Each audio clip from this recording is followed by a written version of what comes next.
Bonjour, bonjour. Je ne sais pas si ça vous arrive de vous dire pourquoi vous avez la peau sèche malgré le fait que vous utilisiez des soins pour votre peau. Donc, aujourd'hui, je vais vous donner des conseils justement pour conserver, maintenir votre peau hydratée, surtout en hiver. Et puis, vous allez voir, la réponse ne se trouve pas uniquement dans votre petit pot de crème que vous utilisez. Donc, c'est bien plus que ça quand on parle de l'équilibre et la santé de la peau. Donc, je me présente. Mon nom est Annie Poudrette. Je suis l'amie de votre peau. Je suis aussi la fondatrice de All Cosmétiques qui a pour mission de prendre soin et de prendre soin de la beauté des femmes pour qu'elles se sentent bien et belles dans leur peau. Alors, donc, pour commencer, qu'est-ce que c'est une peau déshydratée? Dans le fond, on va faire la distinction entre une peau qui est sèche et une peau déshydratée. Donc, une peau déshydratée, c'est une peau qui manque d'eau. Donc, c'est pas sorcier, il faut vraiment boire beaucoup d'eau quotidiennement, tous les jours. Donc, on parle de 1,5 à 2 litres environ d'eau par jour. Donc, des petits trucs, des fois, il y en a qui ont de la difficulté là, à atteindre cet objectif-là. Donc, ça va être, moi, ce que je vous conseille, c'est de prendre une carafe d'eau, de mesurer la quantité qu'elle contient. Puis, à ce moment-là, vous allez savoir si vous devez boire une ou deux carafes par jour pour atteindre justement cette quantité-là. Puis, ben, des fois aussi, on peut ajouter quelque chose pour pimper notre eau un petit peu. On peut ajouter de la chlorophylle liquide. On peut faire une infusion. Moi, j'aime bien, j'ai récolté ici des fleurs de tilleul. J'ai un tilleul chez moi que j'ai fait sécher, puis je vais faire infuser. Donc, les plantes ont tellement de bienfaits pour notre santé. Donc, c'est une belle façon de les utiliser justement en infusion et puis d'atteindre justement cet objectif-là. Je ne sais pas s'il y en a qui sont en direct avec nous. C'est mon premier direct, donc si ça fonctionne bien, peut-être me faire un petit coucou, me faire un signe si vous entendez le son. Donc, voilà. Alors, je poursuis. Une fois qu'on a hydraté notre peau, ben, en fait, aussi, un signe de déshydratation, c'est que la peau peut avoir des rougeurs, des tiraillements. Puis, si on pince notre peau, mais elle n'est pas souple, elle va rester comme avec des ridules, des petites marques dessus. Donc, c'est un signe que notre peau est déshydratée. Donc, on le sait vraiment, ce qu'on consomme, nos habitudes de vie viennent aider justement à garder l'équilibre de notre peau. Donc, en plus de boire de l'eau pour maintenir notre peau hydratée, c'est quoi la différence avec une peau sèche? Bien, une peau sèche, c'est une peau qui a besoin de lipides, qui a besoin d'être nourrie. Donc, ça va être un petit peu les mêmes signes qu'une peau qui est déshydratée. Donc, on peut avoir des rougeurs, des démangeaisons, desquamations, des petites cellules de peau qu'on va voir là, se libérer, se détacher là, à la surface de la peau. Donc, encore une fois, pour nourrir notre peau, bien, on va y aller de façon interne pour commencer. Donc, ça va être de consommer des bons gras, des acides gras essentiels, entre autres.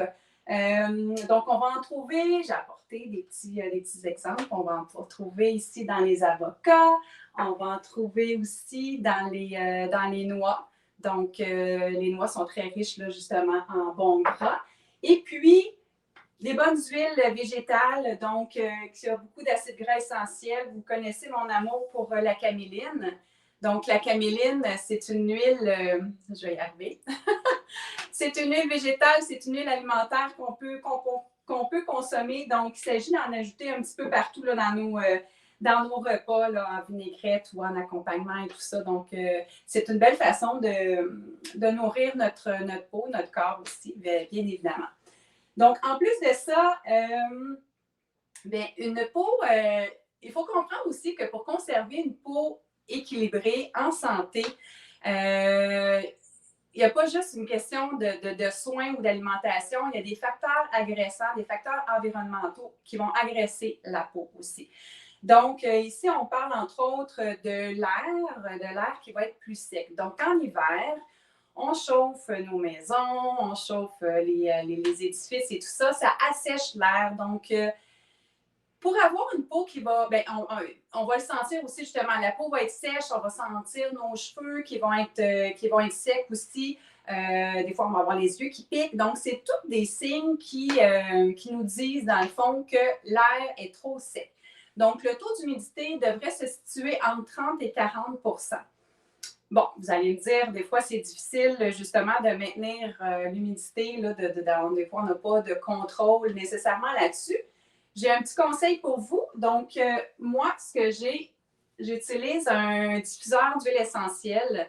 Donc, en plus de bénéficier des bienfaits des huiles essentielles, bien, je vais, dans le fond, humidifier l'air ambiant. Donc, ça, c'est un petit format qui est parfait pour une chambre à coucher, pour un bureau. Donc, vous pouvez le mettre à vos côtés, puis vous allez vous assurer d'avoir un air qui contient suffisamment d'humidité. Donc, pour vraiment la santé de votre peau, mais la santé en général, comme je vous dis, les cheveux aussi, vos yeux et tout ça.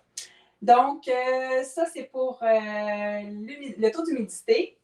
Et puis, aussi, il y a l'importance du savon qu'on utilise, dans le fond, quand on va nettoyer notre peau.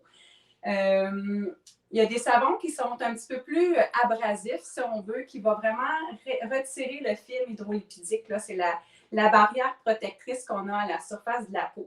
Des fois, ça va être des gels ou des mousses nettoyantes qui vont vraiment là, assécher davantage la peau. Cet équilibre-là, cette barrière-là, c'est notre barrière protectrice. Donc, quand elle est altérée ou abîmée, bien là, on peut avoir des petits problèmes, justement, la peau sèche, on peut avoir la peau qui va devenir un petit peu plus fragile ou réactive. Donc, on s'assure à ce moment-là d'avoir des soins, que ce soit pour nettoyer le visage ou pour nettoyer le corps ici, d'avoir des produits qui contiennent, encore une fois, des huiles, des beurres, qui vont vraiment nourrir la peau aussi en même temps. Donc, ils vont nettoyer et nourrir la peau. Et puis, ben, c'est certain que l'hiver, quand on a froid, surtout à la fin de la journée, on est plus fatigué, on a plus froid, ben, on aime ça prendre un bon bain chaud. Donc, c'est certain que la température de l'eau qui est en contact avec notre peau va aussi avoir un impact là, pour justement l'équilibre de la peau. Donc, je vous comprends, moi aussi, j'aime bien ça, prendre une douche chaude ou un bain chaud à la fin de la journée pour me réchauffer. Je vous dirais que ce qui va être important, c'est que tout de suite après, ça va être d'appliquer vraiment un soin hydratant parce que la chaleur de l'eau va avoir vraiment asséché votre peau, donc d'hydrater votre peau. Puis, ce qui va être aussi important au niveau du visage, le visage c'est une peau qui est plus mince, la peau elle est plus fragile, plus réactive. Donc, ça va être important à ce moment-là, quand je parle du nettoyage de la peau, de le faire au lavabo. Si possible, de ne pas le faire sous la douche, de ne pas avoir l'eau trop chaude là, sur notre visage. Donc, au lavabo, ben, on contrôle, on supporte un petit peu plus une eau plus fraîche. Donc, c'est vraiment le meilleur endroit là, pour nettoyer votre visage à ce moment-là. Alors, je me suis pris les petites notes. Donc, aussi, bien évidemment, la clé du succès, c'est la récurrence. C'est de faire des soins quotidiens pour notre peau aussi. Donc, j'ai une plante ici que j'ai apportée pour me faire penser. Moi, je compare beaucoup la peau à un petit peu, je voulais vous la montrer, elle est toute cute, un petit peu la terre. Vous savez, je ne sais pas s'il y en a qui aiment les plantes comme moi ici, puis qui ont le pouce vert ou pas, mais quand on oublie d'arroser notre plante, ben, la terre, elle est très, très sèche. Et puis, quand on l'arrose, ben, l'eau, elle va vraiment passer à travers, puis elle va se ramasser dans le fond du pot. Donc, la terre n'aura pas retenu l'eau. Par contre, si on procède à des arrosages réguliers, des arrosages fréquents, bien, la terre, elle va vraiment conserver son humidité, mais c'est la même chose pour la peau.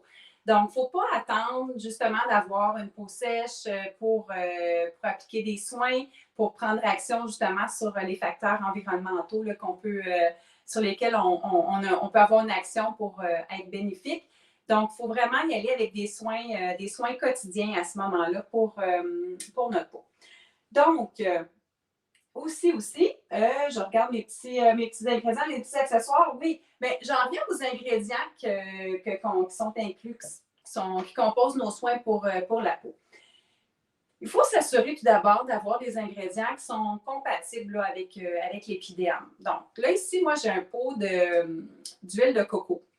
L'huile de coco, c'est de l'huile, mais on le sait tous, à température pièce, mais c'est solide. Pourquoi? Parce que les molécules de cette huile-là, elles sont très, très, très grosses. Donc, de dire qu'on va hydrater notre peau avec de l'huile de coco, c'est certain que les molécules n'iront pas en profondeur dans l'épiderme, puis qu'ils ne vont pas, justement, là, nourrir la peau sur une longue période. Ça va juste laisser un petit film à la surface, mais sans plus. Donc, il faut y aller vraiment avec des ingrédients qui vont être vraiment bien assimilés par la peau. Donc, ici, j'ai un sérum. OK? Un sérum, c'est huileux. Donc, il y a des ingrédients qui peuvent être mélangés, sont aqueux, d'autres qui ça va être plus au niveau avec des huiles. Donc, avec un sérum, c'est des huiles. Puis, à ce moment-là, les huiles vont pénétrer plus en profondeur dans la peau. Donc, ça permet de nourrir la peau sur une plus longue période. C'est encore vraiment très, très, très efficace. Donc, c'est pour ça qu'il y a des sérums. Quand on parle d'une gamme de soins pour la peau, mais il y a toujours un sérum. Dans la crème ici, bien, il va y avoir, entre autres, la glycérine. La glycérine, c'est un humectant qui va permettre la rétention d'eau, dans le fond, de garder l'eau dans la peau.